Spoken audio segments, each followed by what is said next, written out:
என்னை நம்பி என்கிட்ட கொடுத்த விஜய் ஆண்டனி சாருக்கு ரொம்ப ரொம்ப தேங்க்யூ.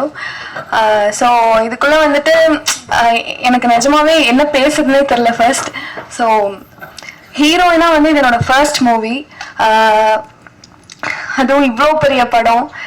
ஸோ எனக்கு நிஜமாவே ரொம்ப லக்கி தானா. கணேஷ் சாரை பற்றி சொல்லி ஆகணும். இப்போ ஒரு ஆர்டிஸ்ட்க்கு ரொம்ப முக்கியம் வந்துட்டு கம்ஃபர்டபுளாக நடிக்கிறது தான். ஸோ அந்த கம்ஃபர்ட்னஸ் வந்து டீமாவும் சரி கணேஷ் சாரும் இப்போ எந்த ஒரு சின்ன சின்ன எவ்வளோ டேக் போனாலுமே மூஞ்ச கொஞ்சம் கூட சொல்லிக்காம அவ்வளோ மோட்டிவேட் பண்ணுவார். So thank you so much sir. அப்புறம் காஸ்டியூம் மாளவிகா அக்கா வந்துட்டு எனக்கு எது கம்ஃபர்டபுளாக இருக்கோ அதை வந்து பார்த்து பார்த்து கொடுத்தாங்க. ஸோ தேங்க்யூக்கா.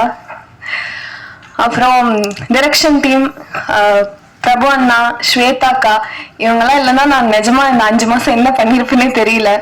ஸோ இப்போ எந்த ஒரு விஷயமா இருந்தாலும் அவ்வளோ ஹெல்ப் பண்ணாங்க, என் கூடவே இருந்தாங்க.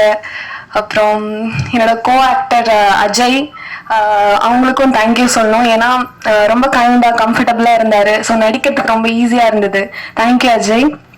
அஸ்வின், லக்ஷ்மி மஞ்சு மேம் எல்லாத்துக்குமே ரொம்ப ரொம்ப தேங்க்யூ. ஸோ எல்லாத்துக்குமே